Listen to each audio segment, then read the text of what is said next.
The chamber fell quiet as Kyle Morrison entered. His 6 arms moved with grace despite their size. His shell, dark as space itself, bore countless scars from battles across the stars. These marks told stories of courage that made him a hero to millions. He had fought for 50 years. He had saved countless lives. He had earned the right to speak here. Yet as he looked at the assembled beings, he knew they would not listen. The Galactic Council filled the massive room. Representatives from 200 species sat in their appointed places. Their forms varied greatly. Some stood on many legs. Others floated in containment fields. A few existed as pure energy. All had gathered to hear his report. "Distinguished members," Kyle began, his voice translator turning his clicks into words. "I have spent 20 Earth years fighting alongside humans. I have watched them. I have learned their ways. They are not what they pretend to be." The Vaxian. Ambassador leaned forward. His crystal body shimmered with interest. "Please explain, war hero Kyle. We have found humans to be reasonable allies." Kyle's antennae twitched. "That is exactly what they want you to believe. Humans are hunters. They have always been hunters. On their world, they became masters of deception to survive. They pretend to be prey until the moment comes to strike." Murmurs spread through the chamber. Many species had dealt with humans. They had traded resources and shared technology. The humans had seemed friendly enough. "I have seen how they operate," Kyle continued. "They make friendships quickly. They offer gifts.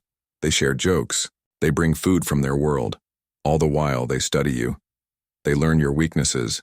They discover what you value," the draconian delegate hissed. His proud warrior race valued honor above all else. "Are you suggesting humans have no honor?" I'm saying they have a different kind of honor," Kyle replied. "They honor their own species above all others. To them, helping other beings means little if it does not benefit humanity." More voices rose in protest. The Koran representative spoke. Through her translator, "Humans helped us rebuild after the solar flare destroyed our mining colonies. They asked for nothing in return." Kyle's third arm gestured sharply. "Nothing immediate. But did they not request mining rights on your outer moon 6 months later? Did they not offer to build a defense station near your system? A station that now watches every ship that enters Quran space?" The Quran delegate paused. She had not connected these events before. "Let me tell you what I have seen," Kyle said. "I have fought beside humans in 12 campaigns. I have watched how they think. When we faced the Zentaur fleet at the Battle of Broken Stars, my people lost 3 ships. The humans lost none. Not because they were better fighters. Because they positioned themselves behind our vessels." The council room grew quieter. At the defense of New Palladia, humans suggested we take the front lines. They said our shells could withstand more damage. We agreed. We lost half our force. The humans kept their fleet intact. "These sound like sound tactical decisions," the Nexari ambassador argued. His wings fluttered nervously. "Perhaps," Kyle acknowledged. "But look at the pattern. After each battle, humans salvaged our damaged ships. They studied our technology. They improved their own designs. Within 5 years, human ships incorporated elements from 15 different species."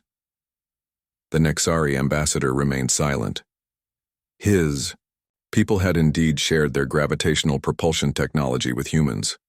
Kyle continued his warning. "Humans excel at making allies. They make you feel trusted. They share small secrets to gain larger ones. They solve your minor problems to learn about your major ones. They offer solutions that always require human oversight." The Centauri delegate spoke. "But humans have given us advances in medical technology. They helped cure the Red Plague that was killing our children." "And in exchange?" Kyle asked. The Centauri hesitated. "They requested access to our healing crystals and botanical databases. Crystals that can now be found in human weapons," Kyle pointed out. "Databases used to develop human bioweapons." The council members shifted uneasily. None had considered these connections before. "Let me share one final observation," Kyle said. "Humans have a saying, Keep your friends close and your enemies closer. They treat everyone as potential enemies, even those they call friends. The Galactic Master spoke then. An ancient being of pure thought, rarely did he express opinion. War hero Kyle, you have served long and fought bravely. Perhaps the battles have worn your perspective.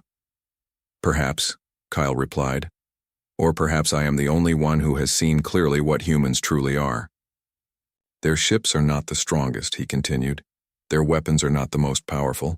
Their bodies are not the most durable. Yet they survive every conflict. They grow stronger while others grow weaker. They expand while others contract. The Zolorian ambassador hummed skeptically. Humans are just one species among many. They cannot threaten us all. Kyle's tone grew urgent. They do not need to threaten. They do not need to fight. They win through patience and planning. They play long games while others think in terms of immediate conflicts. He gestured to the vast chamber. How many of our secrets have we shared with them? How many of our technologies? How many of our tactics? The question hung in the air. I asked the Council to restrict human access to military information, to limit their expansion into strategic sectors, to watch their actions more carefully. Debate erupted. Some supported his proposal, others rejected it as insanity. The draconian delegate spoke loudest against restrictions. We cannot fear potential enemies. Such thinking makes cowards of warriors. Kyle watched as his warning fell on unreceptive ears. He saw how humans had already planted seeds of doubt against his credibility. Their ambassador sat quietly, taking notes. No defense was needed when others would defend them. As the Council voted against his proposals, Kyle felt the weight of futility. 20 years of observation meant nothing against minutes of human charm. He left the chamber knowing he had failed. The galaxy would learn his truth through bitter experience, rather than wise preparation. Humans would continue their careful advance, making allies of those they meant to conquer. Outside, the station's artificial lights simulated a pleasant evening. Human technicians moved among the alien workers, helpful and smiling. They offered assistance with equipment. They shared new efficiency methods. They gathered information. Kyle understood that his warning had now become a new variable in human planning. They would adjust their approach. They would work harder to maintain their image. They would be more careful now. But they would not stop. As he walked away from the Council chambers, Kyle wondered how long before other species realized his truth. Would it be when human ships surrounded their homeworlds? When human companies controlled their resources? When human colonies dotted their systems? Or would they wake up one day to find themselves living in a galaxy shaped entirely by human design? The stars above held no answer. They merely shone, unaware of the hunters, moving among them. Lieutenant Amanda Johnson smiled as she stepped off the shuttle. Her boots touched the polished floor of the Nexari orbital station. Behind her, 3 crew members carried diplomatic cases filled with gifts and documents. The Nexari greeting committee waited patiently. Their tall, willowy bodies swayed gently in their traditional welcome dance. Silver feathers rippled down their arms. Their large eyes held an innocent trust that Amanda had learned to recognize and exploit. Ambassador Telrash, she said, extending, her hand palm up in the Nexari fashion. Thank you for this opportunity, the ambassador's translator spoke his response.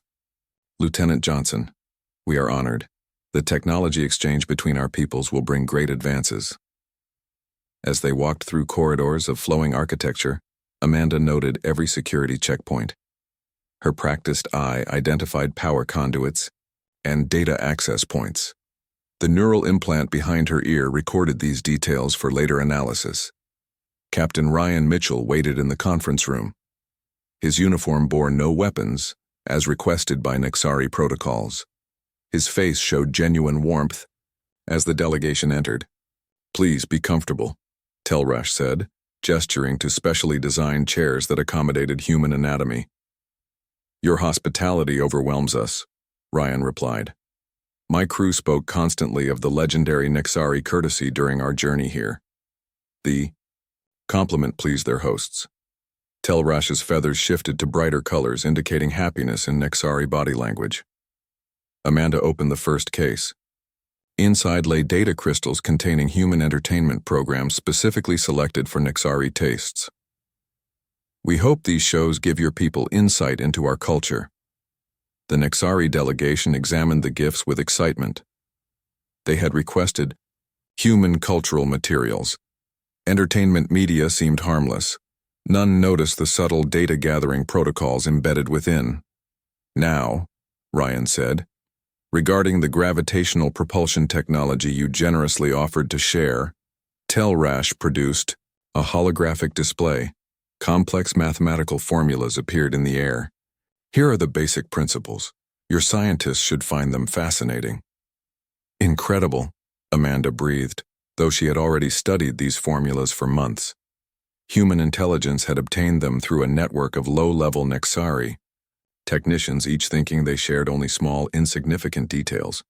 The official exchange served multiple purposes. It satisfied Nexari bureaucracy. It provided cover for human acquisition of the complete technology.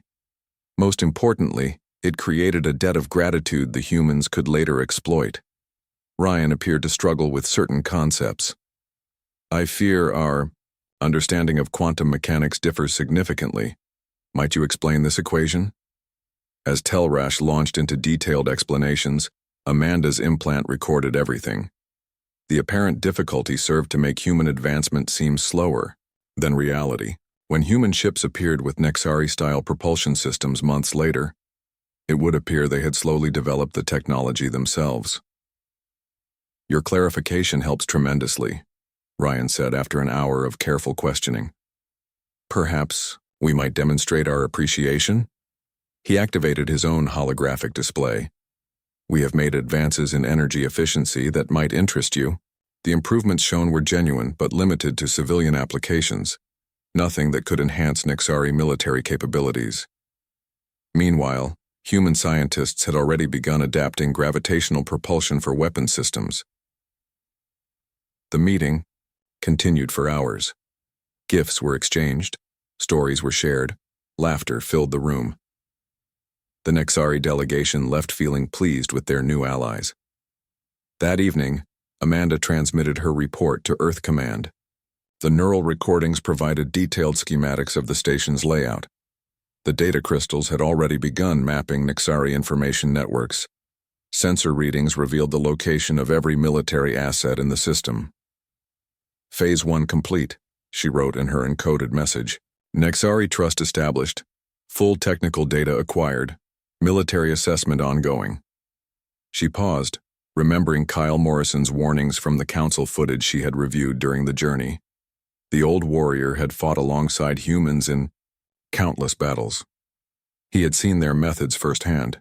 His accusations held more truth than the council had accepted. But Amanda felt no guilt.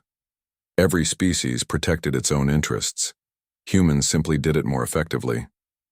The galaxy ran on power, not fairness or honor. Captain Mitchell entered her quarters. The Nexari invited us to tour their military research facility tomorrow. They want human input on their new shield generators. Excellent, Amanda replied. Make sure the team understands the protocol. Questions should focus on theoretical applications. Record everything, but avoid appearing too interested in specific implementations. Ryan nodded. Like all human officers, he understood the delicate balance required. Appear friendly and cooperative while gathering maximum intelligence. Build relationships that could be leveraged later. Create dependencies that would benefit humanity. Telrash mentioned something interesting, he added. They're developing treaties with the Quran and Draconian races, a mutual defense pact. Amanda's mind immediately calculated implications. Did he provide details? Only that it might involve shared military exercises. He seemed excited about bringing different warrior cultures together. This development required adjustment to human plans. The three species forming an alliance could resist human expansion more effectively, but alliances also presented opportunities. 3 species meant 3 separate intelligence networks to infiltrate, 3 leadership structures to influence. Schedule a follow-up meeting about military cooperation, Amanda instructed. express human interest in peacekeeping initiatives, suggest joint training exercises would strengthen the alliance. If humans could insert themselves into the alliance, they would gain access to all three species' military secrets. They would also position themselves to prevent united action against human interests. Before sleeping, Amanda reviewed the day's recordings once more. She noted how Nexari society valued consensus and openness. Their culture made deception difficult for them. This cultural weakness could be exploited. Humans excelled at maintaining multiple layers of truth. Her dreams that night mixed with mission planning. She saw human colonies spreading across Nexari space, trade agreements that locked Nexari resources into human supply chains, defense pacts that required Nexari ships to protect human interests, while human forces remained free for expansion elsewhere. The next morning, the Nexari welcomed them enthusiastically to the research facility. Scientists eagerly explained their shield technology. Each explanation revealed technical details the Nexari had not intended to share. Casual questions produced comprehensive answers. Friendly interest encouraged elaborate demonstrations.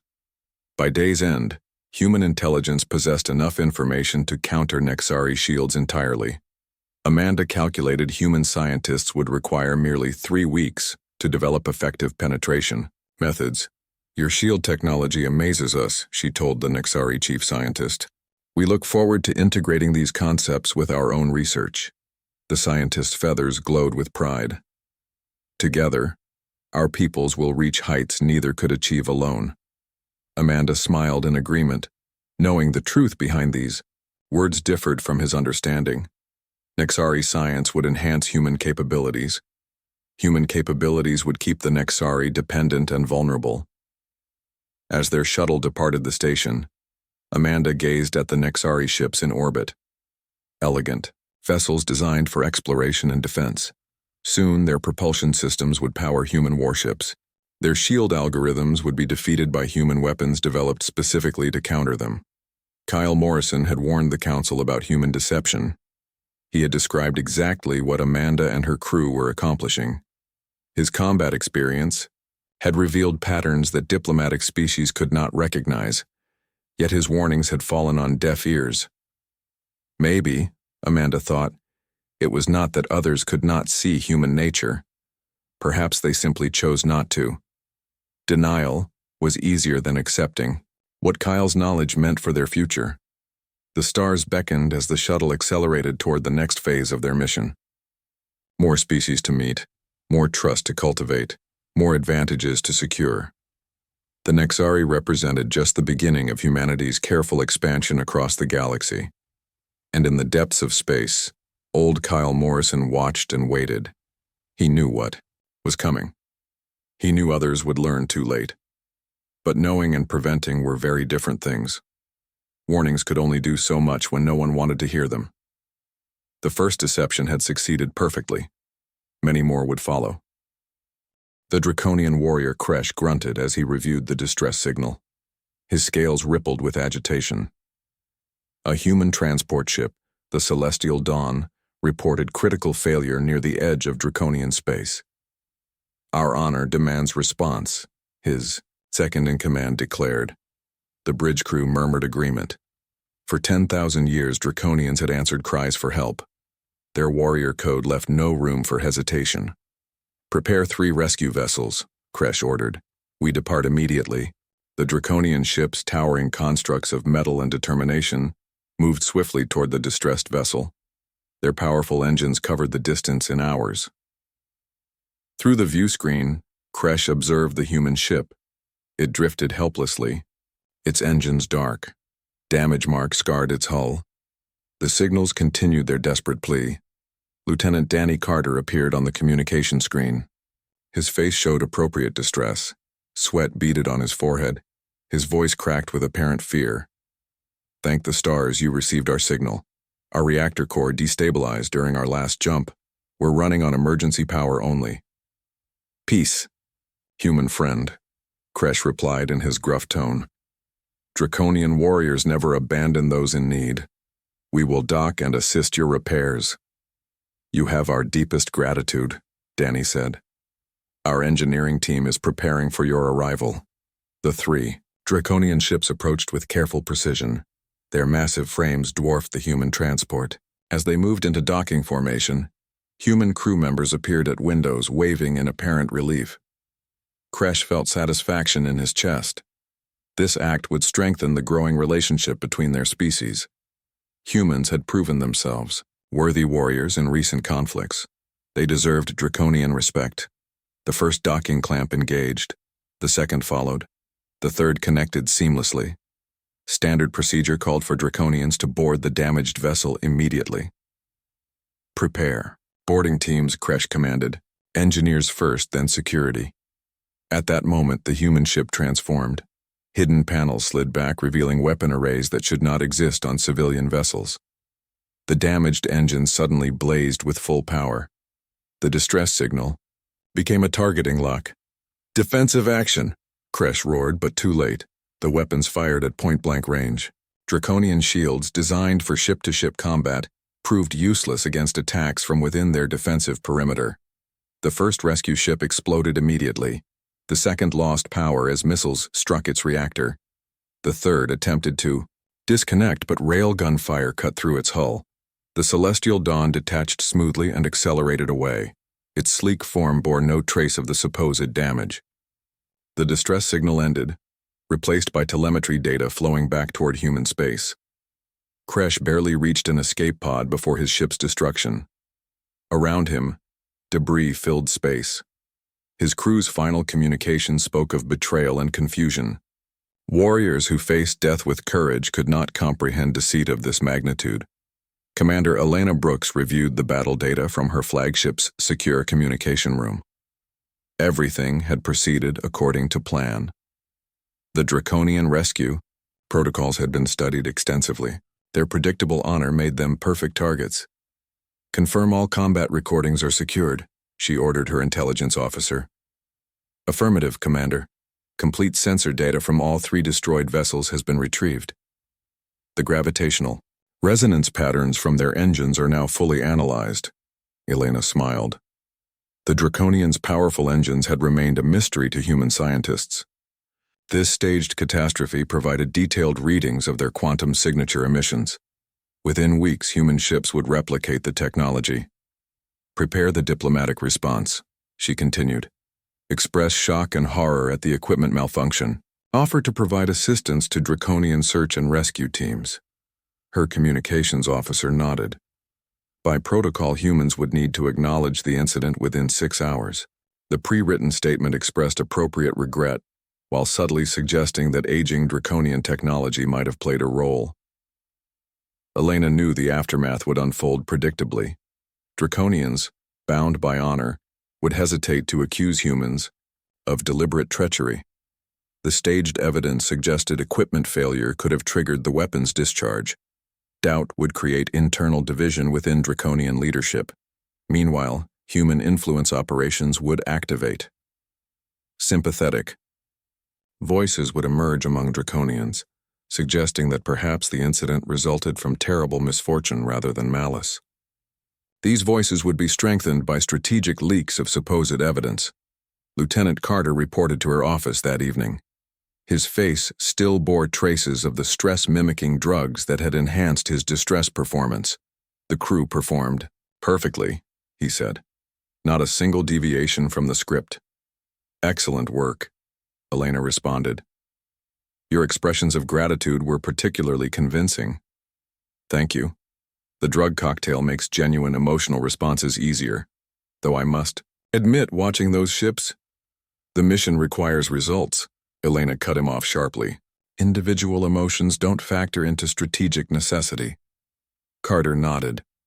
Like all human military personnel, he understood the greater purpose behind such operations. The galaxy operated by brutal logic. Species either grew stronger or faced extinction. Humans had chosen strength. 2 days after the incident, General Nathan Phillips coordinated the larger campaign from Earth Command. The Draconian action represented merely one component of human expansion strategy. Report, he demanded as his staff assembled. Draconian military confidence has suffered a 37% reduction. His intelligence director began. Their emergency response protocols are under review.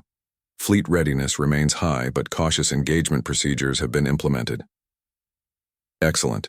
This creates the exact vulnerability we need. Commander Brooks can move forward with Phase 2. Meanwhile, Space Station Horizon orbited the border region between human and Draconian territory. Admiral Lisa Morgan supervised its operations. The station's powerful sensors monitored all traffic in the sector. Its diplomatic suites hosted continuous meetings between various species. Kyle Morrison arrived at the station 3 days after the Celestial Dawn incident. His retirement had ended abruptly when desperate Draconians requested his assistance. They needed someone who understood both Draconian honor and human tactics. As his ship docked, Kyle observed human vessels moving with unusual frequency. Military-grade sensors hidden in civilian cargo ships scanned everything. Transport vessels carried far more personnel than their manifests indicated. The patterns matched exactly what he had described to the Council. Ambassador Lisa Roberts met impersonally at the airlock. Her professional smile didn't reach her eyes. War Hero Kyle, we're honored by your presence. I understand you're helping investigate the tragic accident? Accident, Kyle repeated slowly. That remains to be determined. Of course. We're as eager as anyone to understand what happened. Such incidents must never occur again. Kyle's antennae detected the subtle chemicals humans released when lying. His enhanced olfactory system proved invaluable for reading human deception. Lisa's apparent sincerity masked calculated misdirection. During the investigation, Kyle uncovered layers of human manipulation. The Celestial Dawn's maintenance records showed recent modifications inconsistent with age-related equipment failure. Communication logs revealed encrypted transmissions coded with military-grade algorithms. Energy signatures from the weapon discharge matched human testing patterns, yet the evidence remained circumstantial. Clever human operatives had created multiple plausible explanations for each anomaly.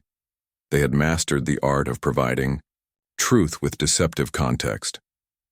The Draconian Investigation Committee accepted most human explanations.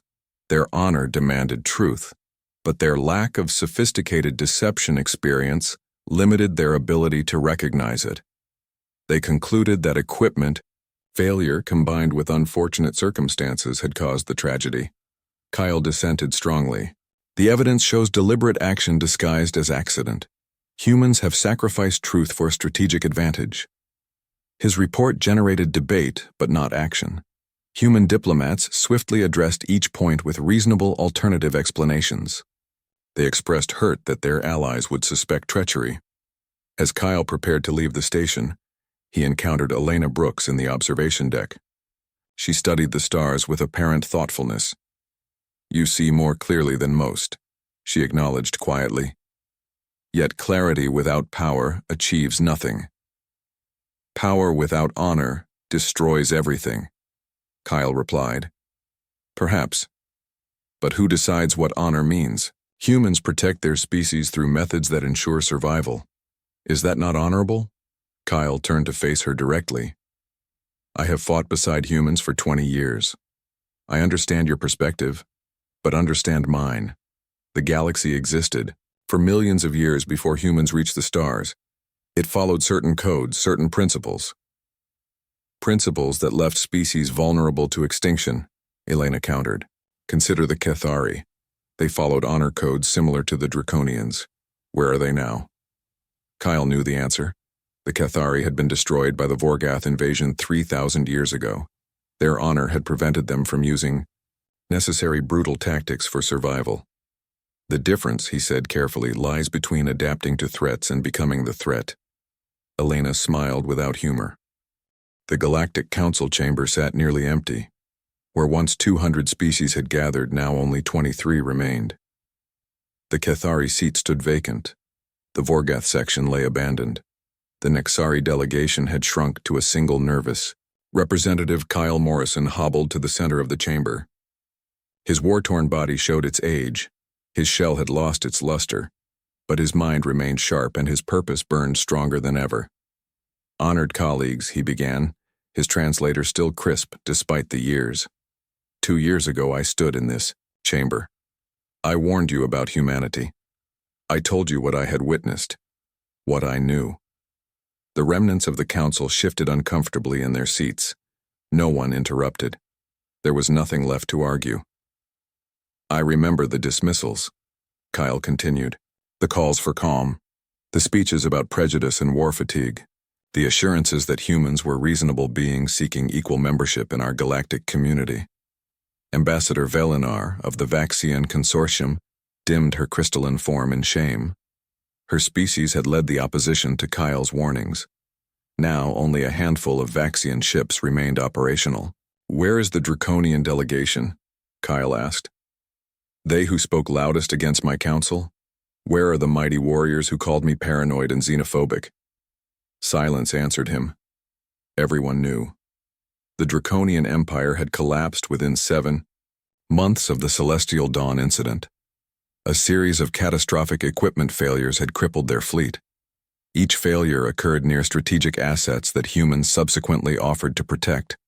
12 Draconian colonies now flew human flags. Their homeworld was under protective occupation after human forces had responded to a supposed coup attempt.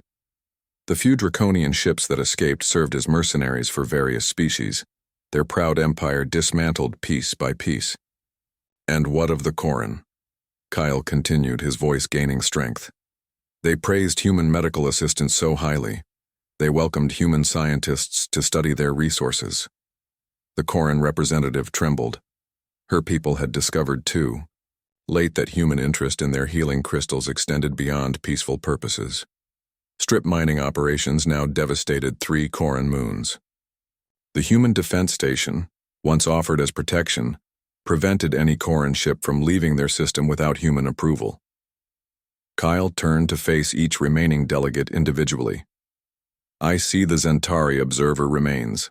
How fortunate that the Zentari were so wise to maintain neutrality, to avoid engaging with human offers of friendship. The Zentari, beings of pure mathematics, had analyzed human behavior patterns during Kyle's original warning. They had recognized probability clusters indicating deception. Unlike emotional species, they made decisions based solely on logical projections. They had withdrawn all contact with humanity. The Threxian conclave also followed mathematical models rather than hopes, Kyle noted. They too remain intact. Only 4 species had taken his warning seriously enough to act upon them. 4 species out of 200. The others had prioritized diplomatic necessity over pragmatic caution. They had wanted to believe humans could be trusted because the alternative seemed too disturbing to consider. General Nathan Phillips entered the chamber then, accompanied by a security detail. His human diplomatic credentials marked him as an official observer. The Council had granted humans this status 3 months ago, when human military presence made opposition pointless. War hero Kyle, Nathan said smoothly. Your address shows remarkable insight. Perhaps overdue, but insight nonetheless. Kyle's antennae quivered. You come to witness your vindication? I come as a representative of Earth, Nathan replied. Our species believes in maintaining proper diplomatic channels. The human general wore his medals prominently. Each decoration represented a campaign against one of the species now missing from the chamber. The Galactic Cross of Valor for the Battle of Perseus, where human ships had suddenly gained knowledge of enemy shield frequencies. The Star of Achievement for the defense of Human Colony 7, where allied species had lost 3 ships for every human vessel engaged. Proper channels, Kyle repeated. Like those used to coordinate the trade embargoes that crippled the Zorian economy, or the intelligence sharing that always provided humans with superior tactical information? Nathan smiled. Exchange of information benefits all parties in an alliance.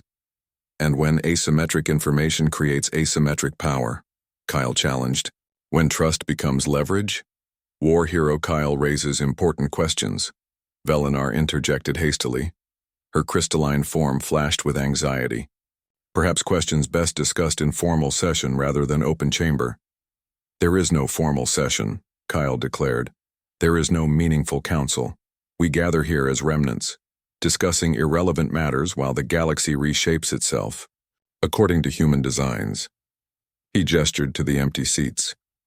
The draconian warriors fell to 1,000 small betrayals. The Nexari shared their sciences and saw their technology turned into weapons. The Quran offered healing and received extraction protocols.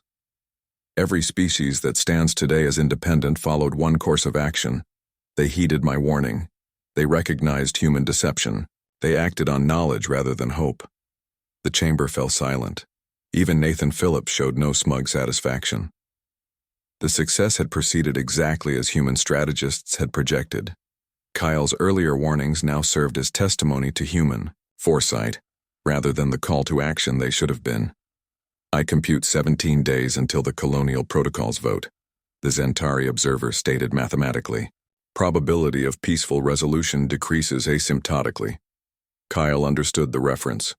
Humans had proposed new protocols governing colonial expansion. The rules would legitimize their acquisitions while restricting traditional species' exploration rights. With enough council members now dependent on human goodwill for survival, the vote's outcome seemed certain. You all understand what comes next, Kyle said to the remaining delegates. The protocols will pass. Human expansion will continue under the banner of legitimate governance. Opposition will be labeled rebellion. Resistance will be met with collective enforcement actions. He turned to face Nathan directly. Your species achieved its goal. You have successfully conquered the galaxy not through superior strength, but through superior patience and planning. Conquest implies violence, Nathan responded. We offer partnership, integration, shared prosperity under human leadership. You offer the illusion of choice where no choice exists. You create dependencies that ensure compliance. You construct futures where human benefit becomes the primary concern of every surviving species. The truth hung in the air like crystalline certainty. No one could deny Kyle's assessment. The pattern had become too clear to ignore. Humans had transformed the galaxy's political structure through careful orchestration of events that appeared natural until viewed in aggregate. What would you have us do? The Koran representative asked weakly. Human military power exceeds our combined remaining forces.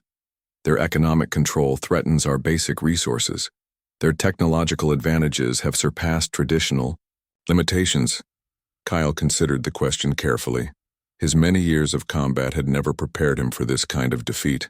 Warriors faced enemies directly. They fought honorably. They accepted victory or destruction with dignity. But humans had introduced concepts foreign to warrior thinking. They had weaponized patience. They had turned friendship into strategy. They had made assistance a path to dominance. There is one option, Kyle said slowly. Adaptation. Not resistance. Not surrender. But understanding the new reality and finding ways to maintain meaning within it. The words tasted bitter, but necessity demanded their speaking. The galaxy would never return to its previous state. Too much had been shared. Too much had been integrated. Too much had been surrendered willingly in the name of progress and alliance. Nathan nodded approvingly. Your wisdom serves all species well, war hero Kyle. Humans respect such pragmatism. I wonder, Kyle replied, when respect becomes another form of control. As the assembly began to disperse, Kyle remained at the center of the chamber. Through the transparent dome above, he watched human ships patrol the station's perimeter. Each vessel showed modifications from multiple species. Each crew included token representatives from allied worlds. Each mission claimed collective security as its purpose. The vindication felt hollow.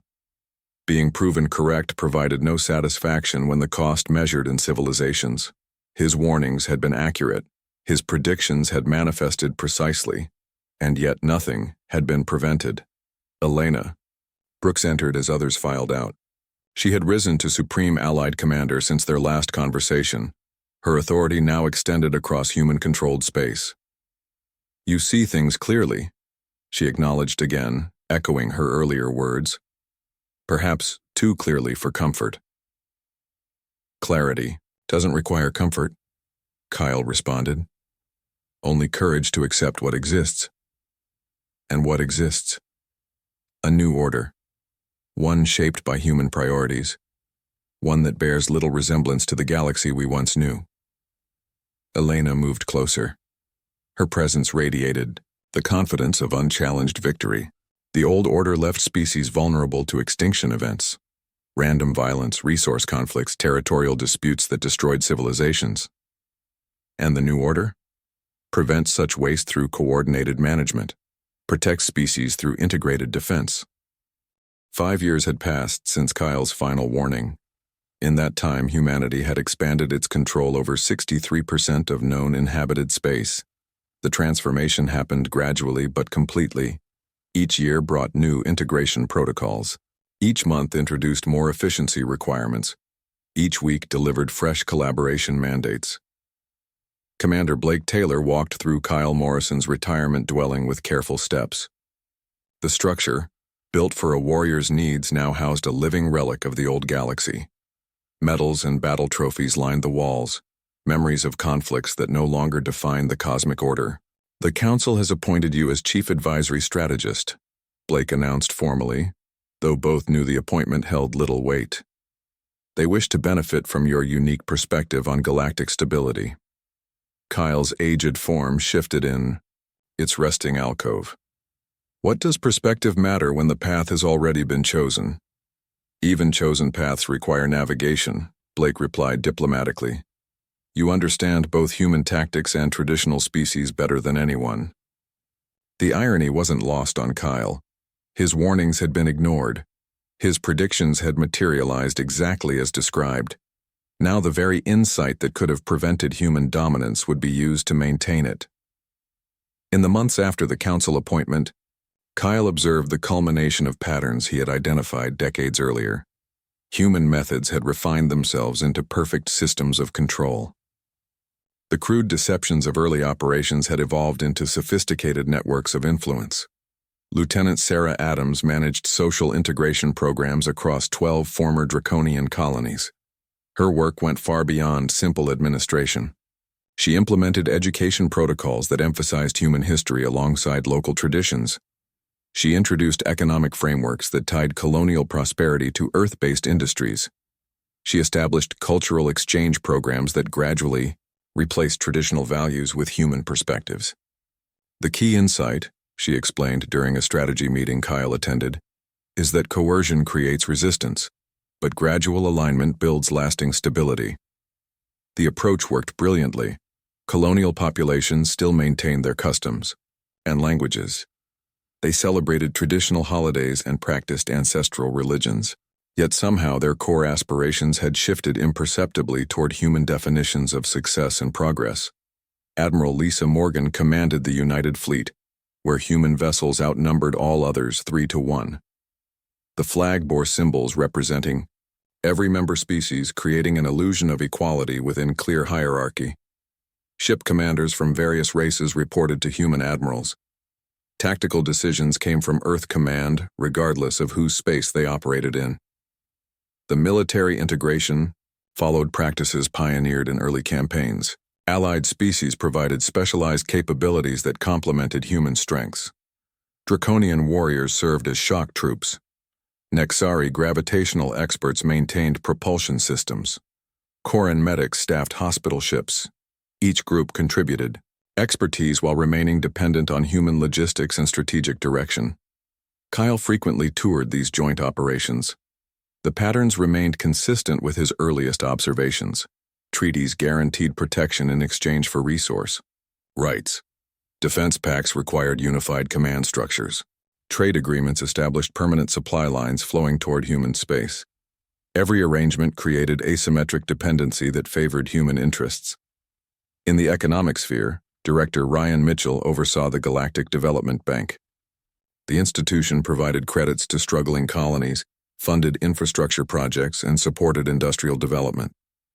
Applications were evaluated based on criteria that mysteriously prioritized human contractors and Earth-sourced materials. "We ensure fair access to development resources," Ryan maintained during Kyle's inspection visit. "Every qualifying project receives consideration based on merit, Yet Kyle observed how the evaluation metrics excluded certain types of traditional industries, how funding requirements necessitated adopting human standards, how infrastructure projects conveniently enabled human military movements. The bank operated as a financial lever, subtly reshaping economies to serve greater human purposes. The technical integration proved most profound. Chief Technology Officer Amanda Johnson directed the Universal Standards Authority. Her role involved establishing protocols for everything from communication frequencies to reactor specifications. The standardization increased efficiency but also increased control. Interoperability benefits all species, Amanda explained to Kyle's inquiry. Shared standards prevent dangerous incompatibilities. The standards always derived from human baselines. They required modifications to existing systems at colonial expense. They created technical dependencies that made independent innovation increasingly difficult. Most significantly, they embedded human oversight into fundamental galactic infrastructure. Captain David Wilson managed the Information Governance Board, tasked with preventing dangerous misinformation across species networks. The initiative had significant support from populations who had witnessed how false data sparked conflicts in earlier eras. Information security ensures galactic stability, David defended against Kyle's pointed questions about censorship concerns. We maintain open discourse while preventing harmful manipulation. Yet Kyle noticed patterns in filtered content. News critical of human policies faced delays or revision requests. Historical records received contextual adjustments. Academic research required approval through human-staffed committees. The control extended beyond security into narrative management. During his observations, Kyle discovered humanity's most sophisticated achievement. They had created systems where former adversaries participated willingly in their own subordination. Species that once fought for independence now requested human mediation for local conflicts. Colonies that resented occupation sought human investment for economic growth. Warriors who despised deception adopted human tactics to survive in the new order. Lieutenant Jennifer Smith worked as Cultural Liaison Officer for Integrated Species. Her role involved maintaining morale among populations transitioning into the human system. Her methods showed remarkable insight into psychological adaptation. We recognize the value of traditional identities, Jennifer assured Kyle. Integration doesn't mean surrender. But Kyle saw how integration gradually eroded autonomy. Colonial governors still governed, but their authority depended on human approval. Local laws remained valid, provided they aligned with human frameworks. Traditions continued, so long as they supported rather than resisted the greater structure. The final realization came during a ceremony celebrating the 5th anniversary of galactic unity. Representatives from surviving species gathered to praise human leadership. The Nexari ambassador spoke of scientific advances. The Draconian general acknowledged security improvements. The Quran delegate praised infrastructure development. Kyle sat among the honored guests, watching former warriors praise the very system he had warned against. They had not been broken through force. They had been absorbed through relentless patience and systematic pressure. Commander Blake Taylor approached Kyle as the ceremony concluded. The galaxy functions more efficiently than ever before. Conflicts have decreased by 73%. Resource distribution operates at optimal levels. Scientific progress exceeds all historical benchmarks. At what price? Kyle asked quietly. Progress requires adaptation. The old ways proved insufficient for galactic challenges. And the new ways? Ensure survival through unified purpose. That evening, Kyle stood on his observation platform, watching human ships patrol their expanded domain. The vessels moved with precision that once belonged exclusively to warrior races. They incorporated technology from dozens of species, improving themselves through selective integration of the best elements from their subjects. Far across the stars, resistance movements still operated in shadows. Raiders attacked supply lines. Separatists tried to establish independent colonies. Traditionalists fought to preserve pure cultural identities. but their efforts resembled waves against an endless shore. Human systems absorbed attacks and adapted, growing stronger through exposure to opposition tactics. Kyle's antennae picked up encrypted communications from distant star systems, rebels planning their next strike, colonies discussing separation strategies, warriors organizing resistance cells, all using techniques observed from human operations, unconsciously validating the very methods they sought to overcome. In his final years, Kyle served as reluctant scholar of human dominance. He documented their methods for future generations, though he suspected those generations would serve human masters. He cataloged their techniques, understanding that this knowledge would likely be used to perfect rather than counter their control. His last research paper, titled The Evolution of Galactic Power Structures, became required reading at integrated military academies. Students praised his analytical precision while learning how to implement the very systems he had warned against. The galaxy had indeed learned his lesson, but the learning came too late for prevention, too early for revolution. Species that survived did so by accepting their place in human-designed hierarchies.